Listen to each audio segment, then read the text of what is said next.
I never saw, nor did I hear about anybody who works for the Trump administration, anybody who was enthusiastically pushing this war on Trump, going in and being like, you know what, you want to be a truly great, you want to make this country great again?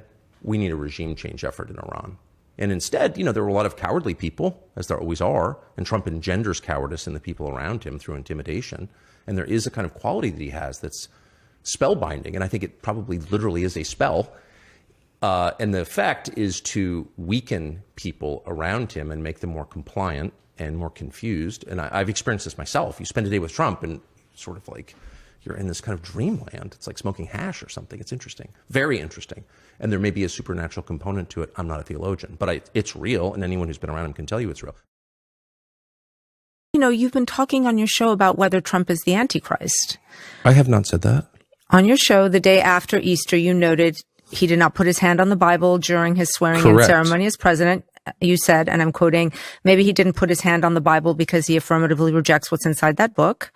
And then on a recent show, you went further saying, here's a leader who's mocking the gods of his ancestors, mocking the God of gods and exalting himself above them. Could this be the Antichrist? I actually did not say, could this be the Antichrist? Here's a leader who's mocking the gods of his ancestors, mocking the God of gods, and exalting himself above them. Could this be the Antichrist? Actually did not say, could this be the Antichrist? I don't know where that comes from, but I know that those words never left my lips. Could this be the Antichrist? My view is you can kind of tell who's telling the truth. You can smell it. You've been talking on your show about whether Trump is the Antichrist. I have not said that. On your show, you said, could this be the Antichrist? I actually did not say, could this be the Antichrist? Could this be the Antichrist? I don't know where that comes from, but I know that those words never left my lips. Raised some eyebrows this week when you said that Hamas is more like a political organization than a terror group.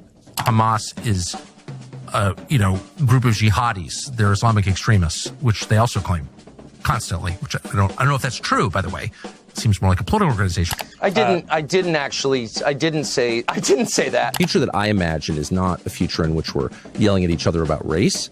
It's a future in which people are legitimately revolutionary, maybe even violent. You said in our previous interview, the future that I imagine is not a future in which we're yelling at each other about race. It's a future in which people are legitimately revolutionary, maybe even violent. I'm amazed that you have a tape of me saying that, and I just want to disavow it. A lot of young men in America, mostly white, but not exclusively, listen to Nick Fuentes really carefully. This kid is the single most influential figure among young white men, and not just white, actually. Is that true? Oh, it's definitely true. Of course, half the thing was about Fuentes, and who cares? Fuentes? There was a lot of Fuentes. Who cares about Fuentes? Talk about irrelevant. America's supporting Israel because it's an ally. I don't even know what those words mean. I'm just saying principle they're an ally, right? I mean, they both... I don't know what that means to be an ally. Qatar is like one of our closest allies in the world. The largest American air base in the Middle East is in Qatar.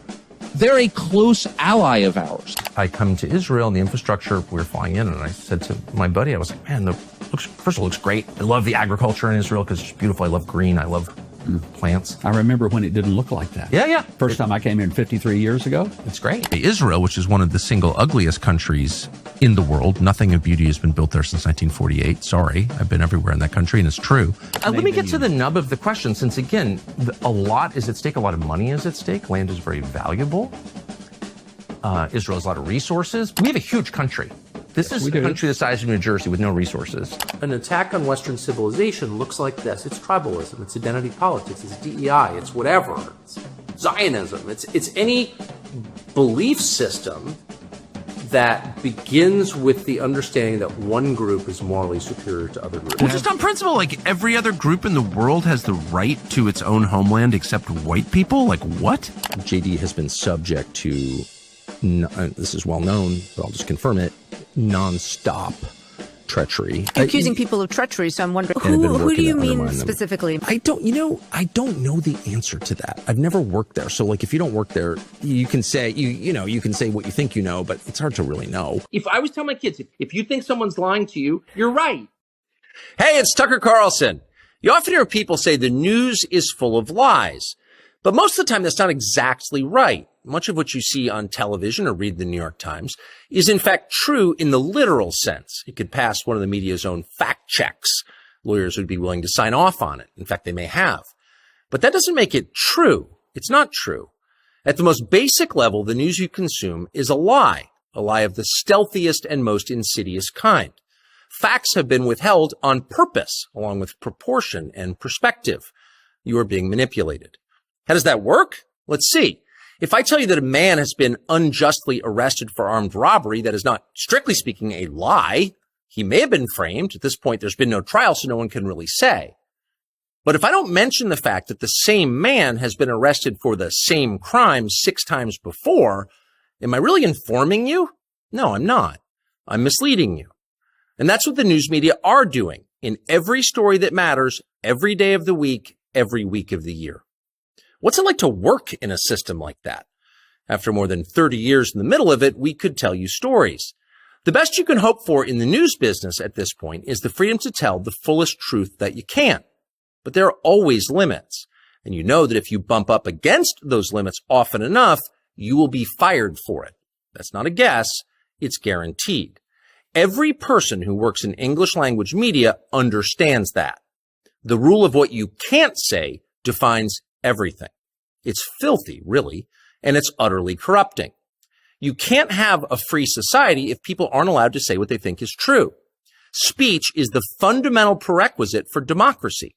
That's why it's enshrined in the first of our constitutional amendments. Amazingly, as of tonight, there aren't many platforms left that allow free speech. The last big one remaining in the world, the only one, is Twitter, where we are now. Twitter has long served as the place where our national conversation incubates and develops. Twitter is not a partisan site. Everybody's allowed here, and we think that's a good thing. And yet, for the most part, the news that you see analyzed on Twitter comes from media organizations that are themselves thinly disguised propaganda outlets. You see it on cable news. You talk about it on Twitter. The result may feel like a debate, but actually the gatekeepers are still in charge. We think that's a bad system. We know exactly how it works, and we're sick of it. Starting soon, we'll be bringing a new version of the show we've been doing for the last 6.5 years to Twitter. We'll be bringing some other things too, which we'll tell you about. But for now, we're just grateful to be here. Free speech is the main right that you have. Without it, you have no others. See you soon.